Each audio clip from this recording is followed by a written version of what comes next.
agora já é o quê? Acho que já é meio-dia, né? Então é boa tarde. Meu nome é... Bem, vou começar aqui falando rapidinho sobre Vue em produção, praticamente, tá? Aqui, quem usa Vue ou já tem, ou na empresa que trabalha, está usando Vue em algum projeto? Uma galera legal. Quem não usa nada de Vue? Legal também. Então, é bom saber para o quanto eu vou me aprofundando, tentando explicar. Qualquer dúvida pode levantar a mão, eu tento explicar rapidinho para não atrapalhar. E ali é o senhor do tempo, né? Você que fica levantando a plaquinha, né? Beleza. Então vamos lá.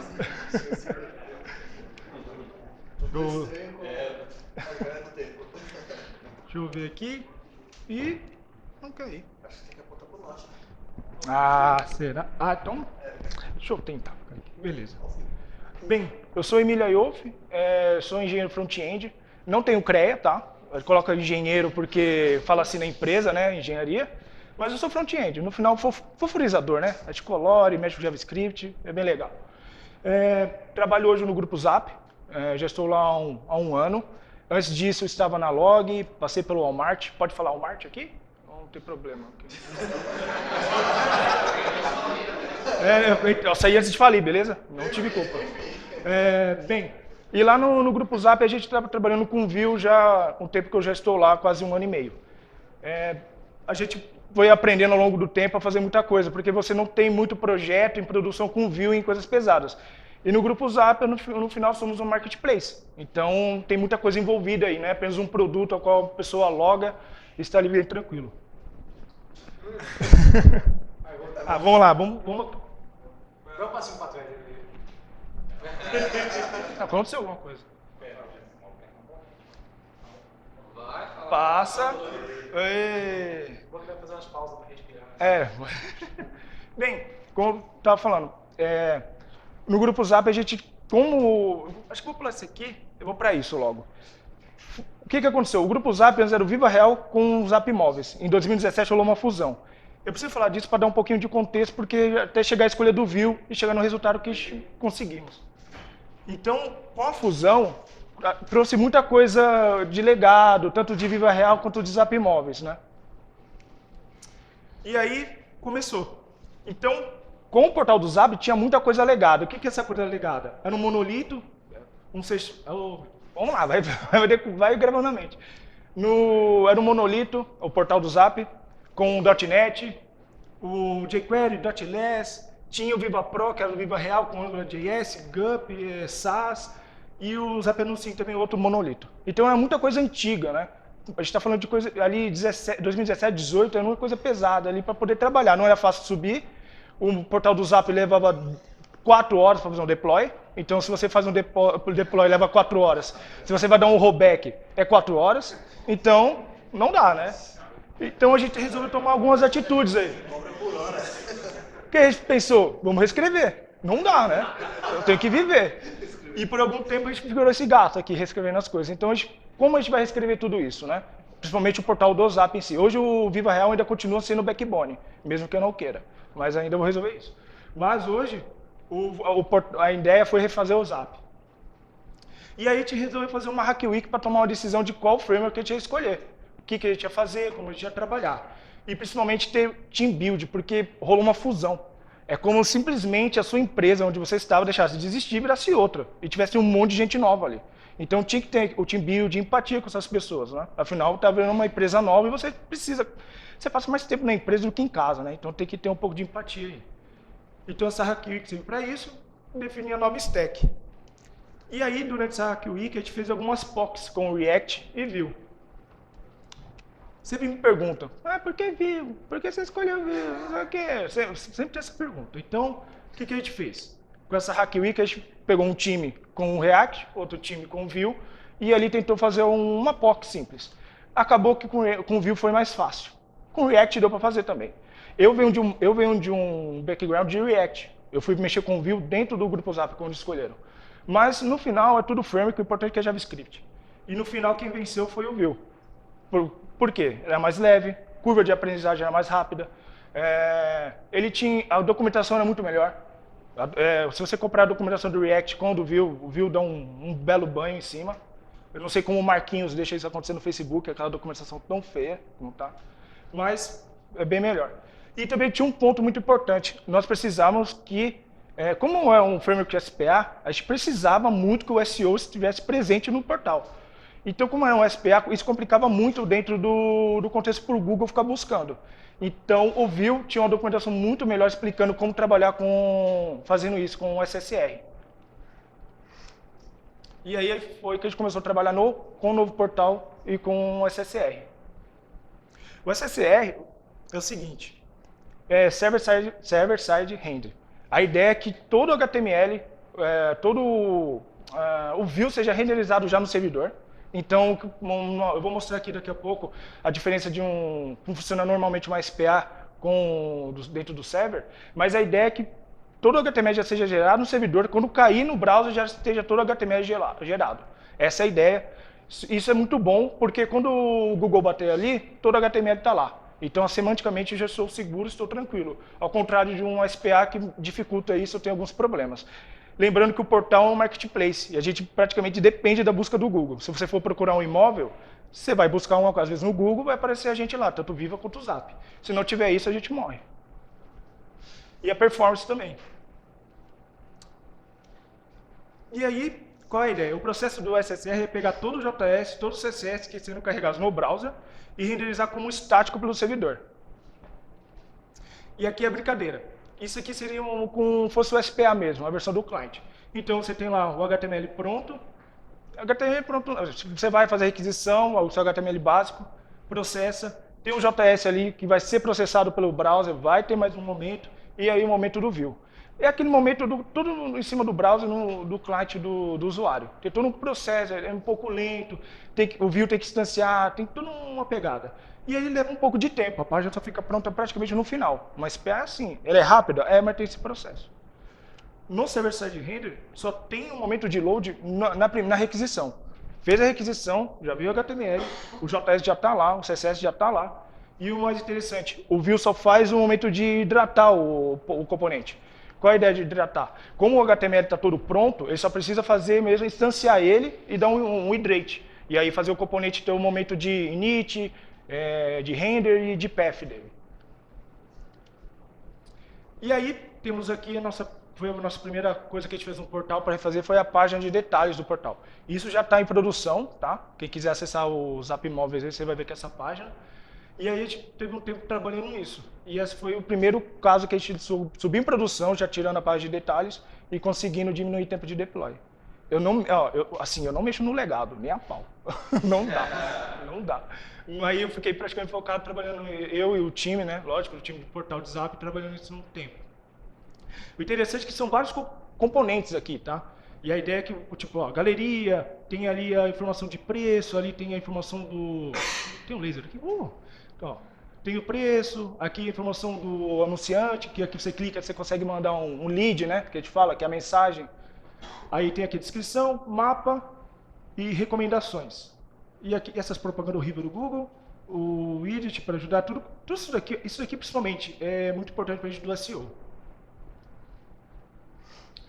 Ok, muito lindo, SSR, performance, a gente está ganhando, legal, só que não tem bala de prata, né? Não tem tiro certo. Tudo tem seu pós e contras. Aqui, no caso, o SSR nos pega no seguinte. Acho que vou voltar só um pouquinho. Aqui, ó. O que pega é aqui, ó. No caso ali, quando você baixa tudo lindo, esse time aqui é o que pega no browser, que é o tempo que ele vai pegar, antes de download, todo aquele processo de paint, ele vai ter um processo de carregar componente, fazer ele funcionar, aí init, render, path, atualizando tudo que tem que fazer. Isso custa um pouco pro browser, na GPU. Ele é melhor que o SPA ainda, só que ele ainda tem esse peso. E isso pega na performance pra gente. Eu tenho um sprintzinho aqui, olha só. Então foi lá, subiu lá, que legal, vamos lá, de repente, pum, 7.1. Você pode ver que o SEO tá bom, o que é importante pra gente, tá funcionando, o Google consegue buscar mesmo com função SPA. Pô, práticas, que lindo. Acessibilidade, perfeito, a gente é acessível. Só que aqui pegou. Mas por quê? O tempo de interatividade estava com 5 segundos. Você praticamente tinha que acessar a página, esperar 5 segundos para ter realmente ali ficar ok interativo. Isso não dá. Pensando num caso de um marketplace, a gente tem que ser muito rápido. Tem que ser, cada 100 ms é dinheiro. É como um e-commerce, né? Do finado e-commerce que eu falei atrás, que faliu, isso aqui era muito importante. 100 ms era dinheiro. Então isso também leva em consideração, mesmo no marketplace, que mesmo não vendendo, isso custa pra gente. E aqui o tempo inicial de first input delay. Isso aqui em barra, às vezes varia, depende de rede, mas isso daqui que era mais que prejudicava a gente. E aqui, ó, você pode ver que ele renderizando tudo mais mostrava um pouco dos frames. Então a gente começou a caçar esse número aqui. Então, beleza, o que a gente tem que fazer? Primeiro tem que diminuir o bundle, né? Um ponto importante que no processo de desenvolvimento a gente não pensou muito em performance de cara, né? Acho que primeiro você tem, né, faz o produto, desenvolve, vamos deixar, não ficar pensando em estado da arte, né? Senão a gente cai num ciclo infinito e não acaba entregando, afinal a gente tem que chipar, né? Então a gente deixou um pouco pro final, mas começamos a notar algumas coisas. Então vamos ao code split que o Webpack nos oferece, né? O Webpack você consegue pegar e separar os arquivos com imports async e criar arquivos separados do seu bundle principal. Então a gente começou a fazer isso. Então o bundle estava grande, isso também era prejudicial, e a gente começou a trabalhar com isso, então quebrando alguns componentes, fazendo os imports async. Isso foi a primeira atitude. E aqui é um print mesmo lá da minha tela de cada componente que a gente foi separando bonitinho ali. A gente pode ver que cada pedaço, ó, 25, 10, 16K, ó, 100 bytes, então isso porque fica por demanda, né? No primeiro render não vem todos os componentes. Depende como a gente trabalhou, alguns vêm, né? Tal, mas depende do que a gente for fazer, vou clicar naquele modal. Aquele cara só vai ser recarregado quando eu clicar no modal, aí sim ele vai ser chamado. Então é muito por demanda. Isso é muito bom que o bundle fica bem pequeno. E aí a gente começou a cortar, né? Como a gente quem vai ser, putz, vai virar um chunk, né? Vai ser por demanda. Quem vai ter um componente específico, a gente começou. Então a gente fez a galeria, né? Separar porque é pesada. O modal de anúncio, porque, putz, às vezes você não vai clicar ali, então ele pode ser separado. O mapa aqui, no caso. O engraçado do mapa, essa sem vergonha aqui, que a gente foi fazer um teste de stress e ele estava derrubando o pod. Assim, a gente não tinha testado ainda. Era a primeira vez que ele ia vir realmente antes de subir, e ele está derrubando as máquinas. Agora imagina o gelo, você trabalhando há não sei quantos meses e está derrubando. Aí você não sabe o que é. Quando a gente foi descobrir, o mapa estava sendo renderizado já no servidor. E isso fazia, sei lá, o pod que deveria ter 200 MB ir para 1 GB. Isso era 3 da manhã para descobrir. Mas ele descobriu que era um mapa. Então, qual era a solução? Não renderizar no servidor. Fazer um import async só para pegar no browser. Recomendações também. Putz, recomendações aqui precisa estar no bundle principal? Não, ele pode estar separado, né? Então a gente foi para a primeira parte, a gente foi para a segunda. E aí a gente usou esse lindo componente aqui. Interessante que nesse componente você pode acessar essa URL aqui. Lá tem o post que a gente leu o artigo que nos ajudou bastante. E aqui começa a mágica. Usando esse componente, que praticamente você vai colocar, é como se fosse um wrapper, né? Que ele vai ficar em cima do seu componente. Quer ver? Acho que aqui, ó. Aqui não dá pra ver, mas praticamente ele fica em volta do seu componente e você passa o que você precisa que ele seja executado em que momento. Então a gente começou a fazer isso naqueles componentes que eu tinha marcado ali na nossa página de detalhes.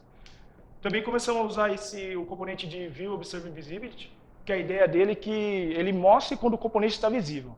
Então, além de estar usando outro componente fazendo a hidratação automática, eu precisava fazer quando ele fosse visível. Então, por exemplo, acho que aqui eu marquei, acho que aqui ainda não.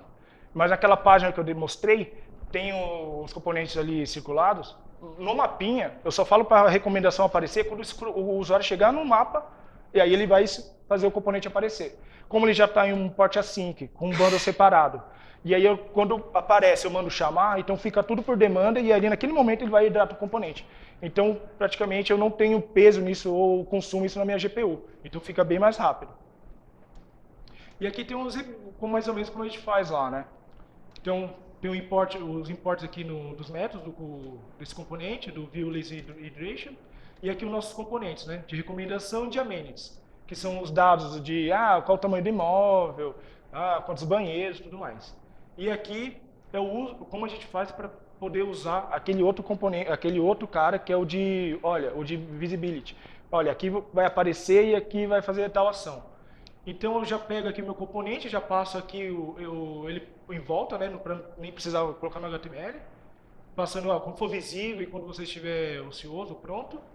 E o outro, aqui no caso, a configuração do meu data, passando, olha, o meu callback, qual é?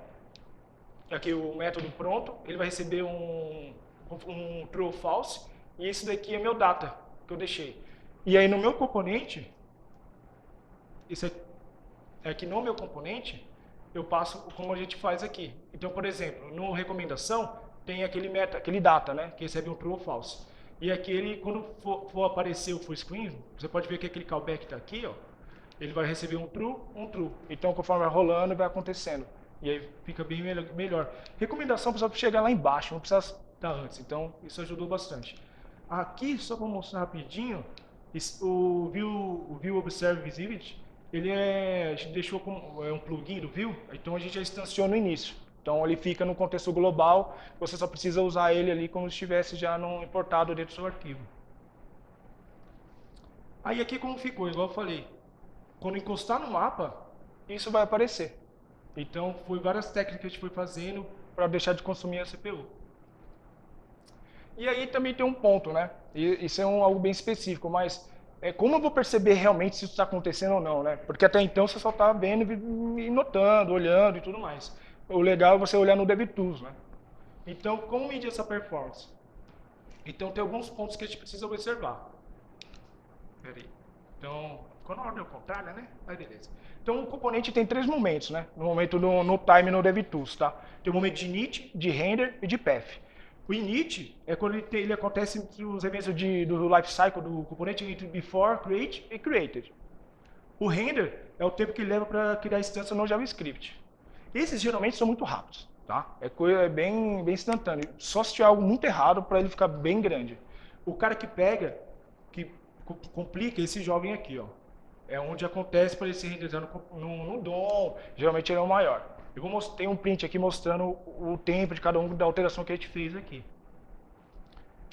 E aí, como eu faço para poder ver isso? Você precisa lá no View habilitar o Production Type, passando o True, e o Performance, tá?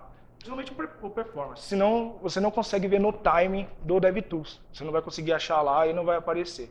Então, você precisa habilitar isso para conseguir conferir. E aí, vamos lá para a brincadeira. Aqui, isso aqui foi de uma página nova que a gente está fazendo, o AB, que é a página de resultados, tá? É que eu fiquei preguiça de pegar a página de detalhes, de arrancar tudo que a gente fez, ou ir lá no commit e dar um revert, ou dar um checkout só para ver. Então eu aproveitei da página que eu estou fazendo agora, que está em produção, que a gente está fazendo o AB. Isso aqui foi um print do PR que eu fiz, então isso aqui foi antes.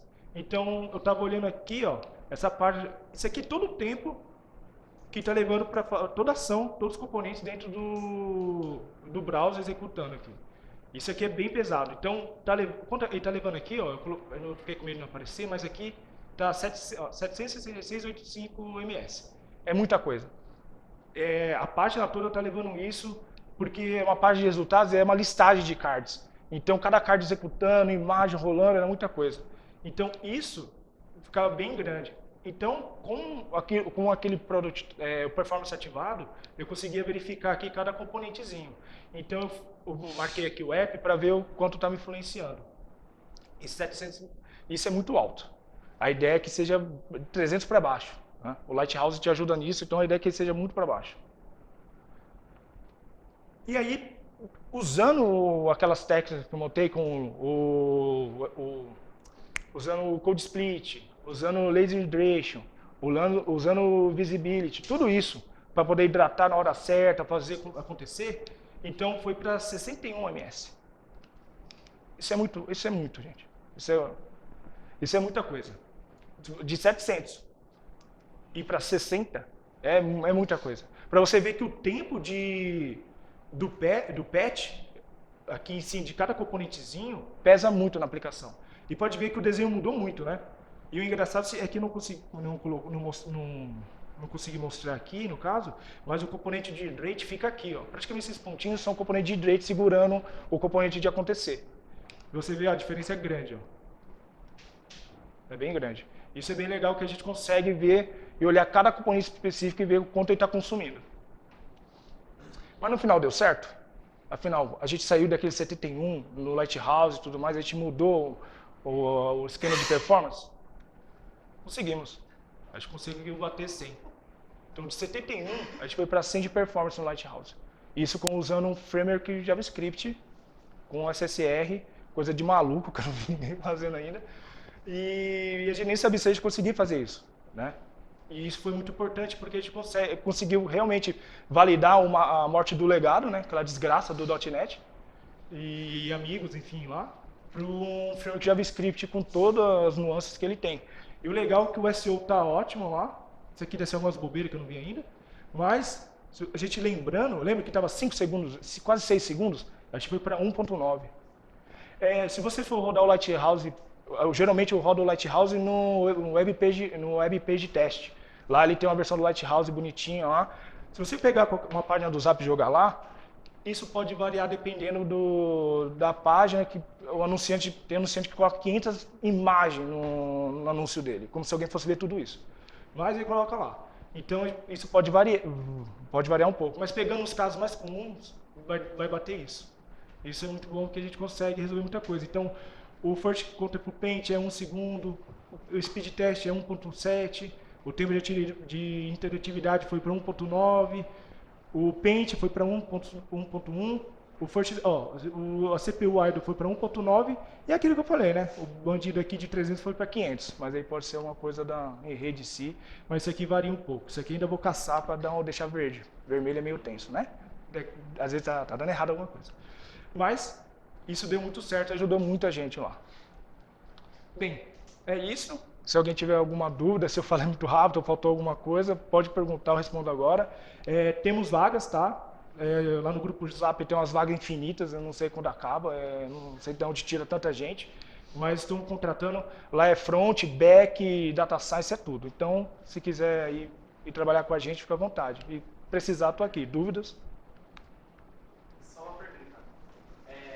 No caso, você usa SSL pela questão do SEO, eu fiquei pensando uma coisa, eu tenho uma aplicação SPA, eu quero usar essa técnica para eu fazer esse date conforme o usuário vai, sei lá, scrollando na tela, por exemplo. Eu preciso ter uns componentes carregados todos ali quando eu faço a upload da página.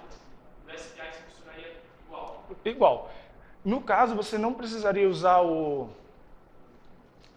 Lazy Rate, né? Você pode usar o outro que eu falei, que é o View Observe Visibility, que aí você consegue falar aonde ele vai carregar, de onde ele vai puxar, tá? Aí vai te ajudar de boa. Dúvidas? Acho que sei. Obrigado, pessoal. Valeu.